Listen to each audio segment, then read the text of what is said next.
ये है 19th century में खोजा गया दुनिया का सबसे अमीर और उतना ही रहस्यमयी देश जो आज भी दुनिया के नजरों से छुपा हुआ है, जिसकी नदियों में सोना चांदी बहती है। वहाँ बड़े बड़े पहाड़ और पेड़ पौधे मौजूद है, बड़े बड़े शहर और इंफ्रास्ट्रक्चर के साथ वेल एस्टैब्लिश्ड लोकतांत्रिक सरकार, आर्मी और बैंकिंग सिस्टम है। जिस देश का $1 आप अभी अपनी स्क्रीन पर देख रहे हो, लेकिन फिर भी आप इस देश में ट्रैवल नहीं कर सकते। पर क्या पूरी पृथ्वी का कोई भी इंसान इस देश में ट्रैवल नहीं कर सकता? क्योंकि ये देश हमारी इस दुनिया में एग्जिस्ट ही नहीं करता। एंड पास्ट में जिन जिन लोगों ने इस देश में जाने की कोशिश की है, सबका अंत काफी भयानक था। कुछ खुद ही खत्म हो गए तो कुछ खतरनाक बीमारियों का शिकार हो गए। तो दोस्तों, हम यहाँ पर बात कर रहे हैं 19th सेंचुरी के ब्रिटिश आर्मी ऑफिसर ग्रेगोर मैकग्रेगोर द्वारा खोजे गए पोएस देश के बारे में। और आखिर ये देश है कहाँ, और आखिर कोई क्यों इस देश तक पहुंच नहीं सकता? और सबसे अंत में सवाल ये आता है कि आखिर ये देश इतना ज्यादा अमीर क्यों?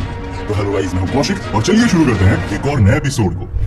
तो साल 1820 के दौरान वेनेजुएला एंड लैटिन अमेरिका में रेवोल्यूशनरीज की ओर से स्पेनिश एम्पायर के खिलाफ जंग लड़ने वाले कमांडर ग्रेगोर मैकग्रेगोर, जिन्होंने अपनी बहादुरी और अपनी सेना की मदद से कई कंट्रीज को आजादी दिलाने में मदद की थी, लेकिन वो जानते नहीं थे कि अब उनकी किस्मत कुछ ही पलों में बदलने वाली थी। क्योंकि इस जीत के बाद जब ग्रेगोर मैकग्रेगोर नॉर्थ अमेरिका और साउथ अमेरिका के कॉन्टिनेंट के बीच मौजूद मॉस्किटो कोस्ट की पट्टी के करीब सफर कर रहे थे, तब वहां उन्हें एक मिस्टीरियस जमीनी हिस्सा दिखाई दिया जो बेहद ही खूबसूरत था और मानो मैकग्रेगोर को अपनी ओर खींच रहा था। मैकग्रेगोर ने अपनी जहाज उस तरफ मोड़ा और जब उन्होंने इस धरती पर कदम रखा तो उनकी नजर उस देश पर पड़ी। एक देश जहां बड़ी बड़ी नदियां, पहाड़, झीलें थी और नदियों में सोना चांदी पानी के साथ बह रहा था। जमीन बेहद ही उपजाऊ थी, चारों तरफ खूबसूरत जीव जंतु थे। सिंपल वर्ड्स में कहूं तो मैकग्रेगोर ने पृथ्वी पर मौजूद कुछ सबसे खूबसूरत देशों में से एक को खोज लिया था, जो लिटरली एक जन्नत था। इस देश के पास अपनी सेना, एक सेंट्रल बैंक था, एक फुल्ली डेमोक्रेटिक गवर्नमेंट थी, शानदार इंफ्रास्ट्रक्चर था, जिसकी मेन सिटी और कैपिटल थी सेंट जोसेफ। इसके बाद यहाँ कुछ अजीब होता है, इसके बारे में हम वीडियो में आगे जानेंगे, लेकिन इन शॉर्ट कहूं तो यहाँ के राजा ने ना ग्रेगोर के अंदर कुछ ऐसा देखा जो किसी ने भी नहीं देखा था, जिसके चलते वहां के राजा ने तुरंत ही उसे इस खूबसूरत और मिस्टिकल लैंड का इकलौता राजकुमार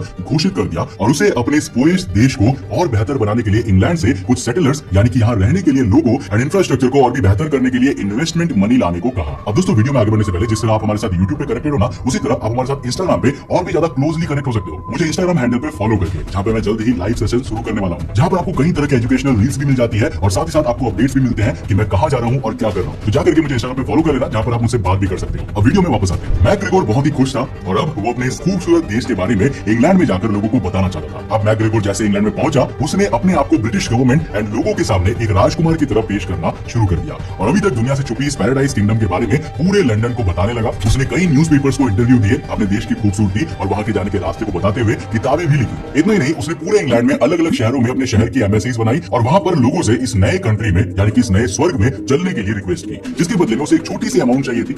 इस तरह उसने पूरे लंदन से कई हजार लोगों को अपने देश चलने के लिए आगे किया, उनसे पैसा कलेक्ट किया। अब इंग्लैंड की गवर्नमेंट और उनके गवर्नमेंट बैंक्स को भी अपने देश की सेवा करने वाले सोल्जर्स की बातों पर इतना भरोसा था कि उन्होंने भी इस नए नए बने राजकुमार के देश को बिना देखे ही उसकी बातों में आते हुए मैकग्रेगोर के पोएस कंट्री के कई बॉन्ड्स खरीद लिए। लेकिन सभी लोग अब आने वाले खतरे से अनजान थे। मैकग्रेगोर भी कम नहीं था, उसने पूरे लंदन में अपने देश की भव्यता बताते हुए उसकी खूबसूरती को गाने के रूप में सुनाने वाले सिंगर को हायर किया और इंग्लैंड की सड़कों पर गाने के लिए पैसा देने लगा। साथ ही साथ अपने इस नए किंगडम के लिए पूरे लंदन में सेना की भर्ती भी खोल डाली, जिसमें नवयुवक इस देश की आर्मी में भर्ती होने के लिए अप्लाई कर सकते थे। इस तरह हजारों लोगों ने उसके इस नए देश में सेटल होने की अर्जी देते हुए मैकग्रेगोर को एक बड़ी इन्वेस्टमेंट अमाउंट दे दी। इस तरह individual settlers, investors and banks के जरिए मैकग्रेगोर ने इंग्लैंड के लोगों से करीब $22 मिलियन इकट्ठा किया। लेकिन अब बारी थी इन्वेस्टर्स और सेटलर्स को उनके नए देश लेकर जाने की, जिनकी खूबसूरती की अभी तक इन्होंने सिर्फ कहानियां ही सुनी थी। उसे अपने सपनों का देश मान लिया और अपने जीवन की पूरी कमाई लगाकर उस देश में रहने के लिए उन्होंने जमीन खरीद ली। तो फिर क्या वो अपने सपने के देश में पहुंचे? वेल हाँ,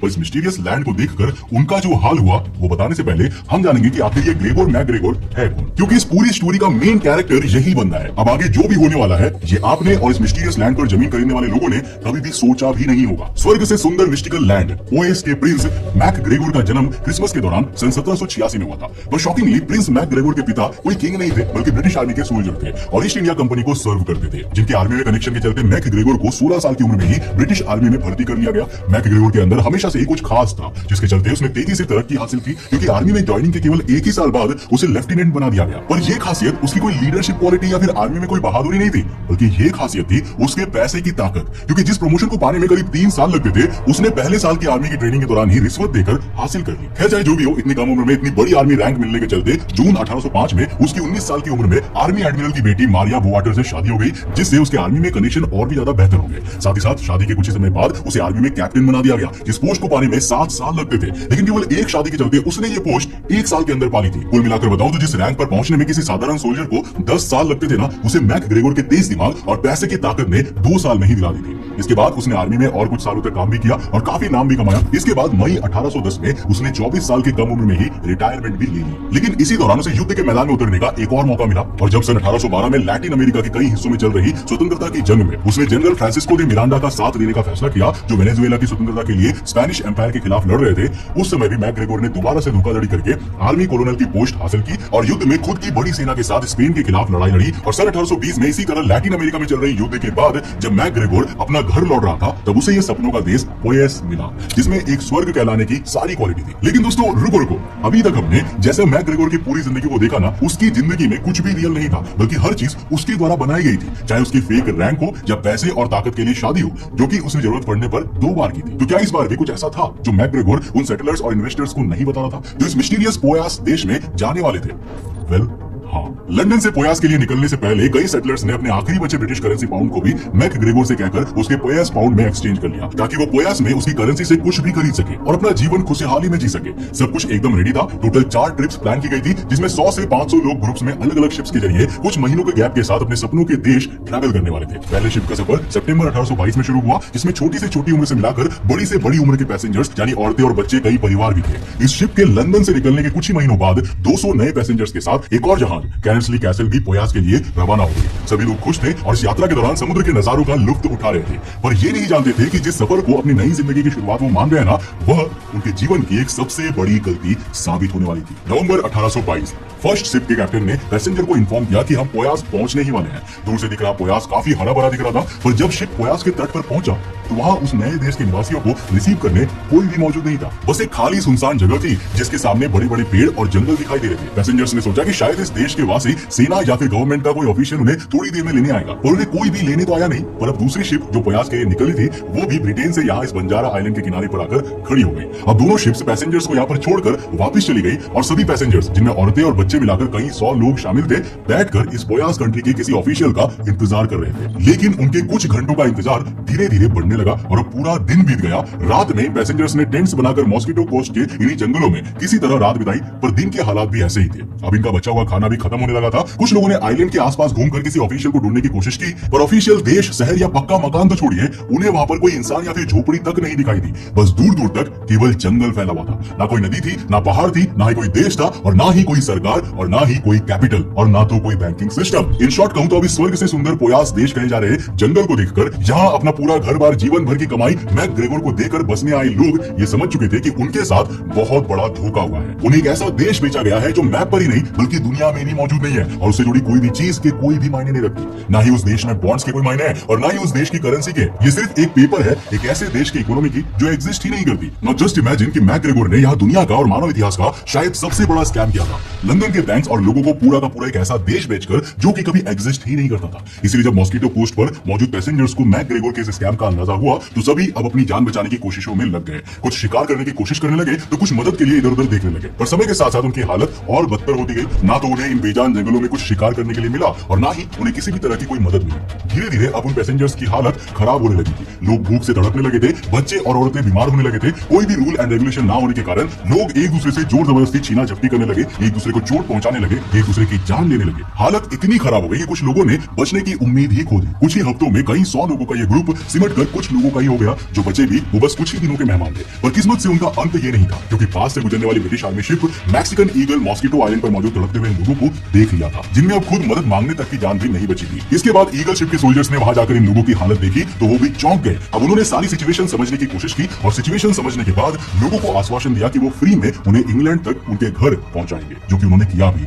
इस शिप द्वारा इस आइलैंड पर मौजूद सभी लोगों को रेस्क्यू किया गया। साथ ही ब्रिटेन की रॉयल नेवी को यह आदेश दिया गया कि इस आइलैंड की ओर आने वाली कोई भी पैसेंजर शिप जो पोयास देश जाने की बात कर रही है उसे यहाँ आने ना दिया जाए, क्योंकि इस तरह का कोई देश एग्जिस्ट ही नहीं करता और ये एक बहुत बड़ा स्कैम है। ये आदेश मिलते ही बाकी के 2 शिप्स जो जो ब्रिटेन से पोयास देश के लिए पैसेंजर्स को लेकर निकले थे ना, उन्हें भी रॉयल नेवी द्वारा बीच में ही रोककर वापस भेज दिया गया। और जैसा कि एक्सपेक्टेड था, जब यह खबर लंदन की गवर्नमेंट तक सन 1823 में पहुंची, तब तक मैकग्रेगोर फ्रांस भाग चुका था। अब कई हिस्टोरियंस के अकॉर्डिंग इस पूरे धोखाधड़ी का प्लान मैकग्रेगोर ने 1820 में ही बनाया था, क्योंकि जब उसने अपनी इंग्लैंड की वापसी यात्रा में गल्फ ऑफ हॉन्डुरस के मॉस्किटो कोस्ट पर एक बड़ी सी खाली जमीन देखी जहां दूर दूर तक जंगल फैला हुआ था, तो उसने इस जगह पर यहाँ के local leader king George Frederick Augustus से कुछ वाइन की बोतल, कुछ जेम्स देकर इस जमीन का सौदा करने की बात कही। और शॉकिंगली किंग ने भी मैकग्रेगोर के इस ऑफर को एक्सेप्ट कर लिया। उन्होंने मैकग्रेगोर को इस जगह का प्रिंस बना दिया और मैकग्रेगोर ने बाद में लंदन पहुंचकर इस बंजर जमीन के अराउंड एक ऐसी सपनों की कहानी बना दी जिसमें हजारों लोगों ने अपनी पूरी जिंदगी कमाई और कई 100 लोगों ने अपनी जान खो दी। लेकिन मैकग्रेगोर को किसी भी जिंदगी से कोई भी फर्क नहीं पड़ता था, जिसका पता हमें इस एक्सीडेंट के बाद भी चलता है, क्योंकि इंग्लैंड में अपने सबसे बड़े स्कैम को अंजाम देने के बाद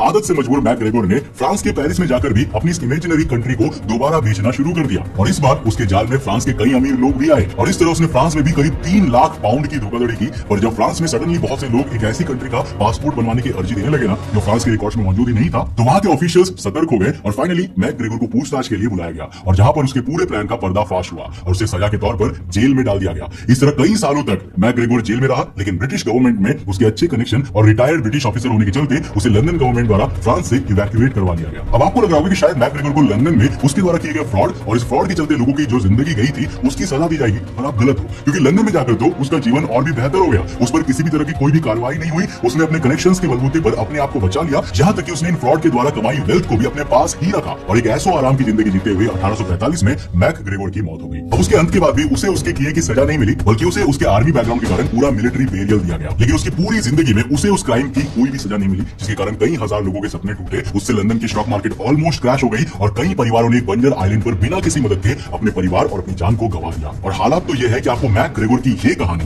ये हिस्ट्री इतिहास के पन्नों में इंटरनेट पर इजीली मिल जाएगी। जो नहीं मिलेगी वो है इन लोगों की कहानी जिन्होंने मैकग्रेगोर के कारण अपना सब कुछ खो दिया था। अब दोस्तों, मैं आपसे जानना चाहूंगा कि आज की इस वीडियो को देखने के बाद आपको कैसा लगा। इस तरह के इतिहास के पन्नों को दोबारा से खोजना और इस पर एक डिटेल वीडियो बनाने में काफी मेहनत लगती है, तो मेक श्योर कि आप चैनल को सब्सक्राइब और वीडियो को लाइक कर दें और साथ ही साथ अपने दोस्तों के साथ जरूर शेयर करना जो किसी भी नए कंट्री में जाना चाहते हैं। अगर आपको ये वीडियो पसंद आया तो मैं आपको रिकमेंड करूंगा कि आप अगली वीडियो इसे जाकर जरूर देखना, जिसमें हमने बात किया है एक ऐसे जहाज की जो कई टन सोने के साथ डूब गया था, जिसका नाम था एसएस सेंट्रल अमेरिका। इस जहाज के डूबने के सेंचुरीज के बाद ना हाल ही में 20वीं शताब्दी में एक इंसान था जो समुद्र में इसकी खोज पर निकला था और उसे ये खजाना मिल भी जाता है। लेकिन इस खजाने के साथ जुड़ी थी एक श्राप, जो श्राप उसके साथ जुड़ जाती है और वो आज भी जिंदा है, लेकिन उस श्राप को भुगत रहा है। अब आखिर वो खजाना क्या था और वो श्राप क्या थी, जानने के लिए इस वीडियो को जाकर देखो, बहुत इंटरेस्टिंग है। मैं आपको नेक्स्ट एपिसोड के साथ, तब तक के लिए बाय।